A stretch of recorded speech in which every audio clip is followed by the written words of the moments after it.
महामारी की दूसरी लहर के कारण देश में अव्यवस्थाएं हो गई हैं। संक्रमण की रफ्तार थोड़ी धीमी तो हुई है, लेकिन जो आंकड़े सामने आ रहे हैं वो डराने वाले हैं। वहीं खबर ये भी है कि तीसरी लहर आने की भी संभावना जताई जा रही है, जिसको नियंत्रित करने के लिए पीएम और गृह मंत्री अमित शाह ने राज्यों और जिलों के फील्ड अधिकारियों से बातचीत की। तो क्या रहा इस बैठक में खास, आइए देखते हैं इस रिपोर्ट में। देश में स्वास्थ्य मुसीबत की दूसरी लहर के बीच प्रधानमंत्री नरेंद्र मोदी ने आज 9 राज्यों के 46 जिलों के कलेक्टरों और चंडीगढ़ के प्रशासक से बातचीत की। इस दौरान इन राज्यों के मुख्यमंत्री भी मौजूद रहे। बैठक में प्रधानमंत्री नरेंद्र मोदी ने राज्यों और जिलों के फील्ड अधिकारियों के साथ महामारी से निपटने के उनके अनुभव के बारे में बातचीत की।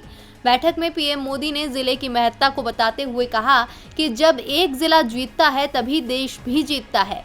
हमारे देश में जितने जिले हैं उतनी ही अलग चुनौतियां भी हैं। आप अपने जिले की चुनौतियों को अच्छे से समझते हैं। पीएम ने कहा कि जिन लोगों को आज बात करने का मौका नहीं मिला, उनके पास भी बहुत कुछ होगा। मेरा आपसे आग्रह है कि आपको लगता है कि जो चीजें आपने अच्छी की हैं उसे मुझे लिखकर भेजिए।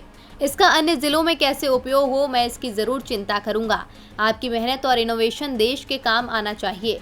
प्रधानमंत्री ने कहा कि संक्रमण के खिलाफ ये बहुत अहम होगा। एग्रेसिव टेस्टिंग और लोगों तक सही और पूरी जानकारी बेहद जरूरी है।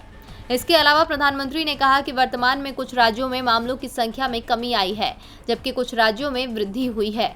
जैसे जैसे मामले कम हो रहे हैं, हमें और सतर्क रहने की जरूरत है।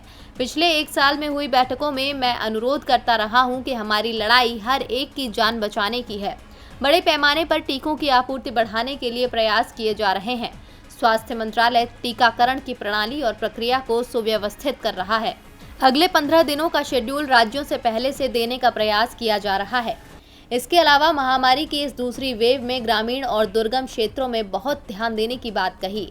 गांव-गांव में जागरूकता बढ़ाने और कोविड के इलाज की सुविधाओं से जोड़ने की बात पीएम ने की।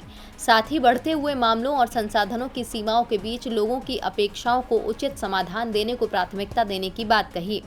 डीबी लाइव की रिपोर्ट।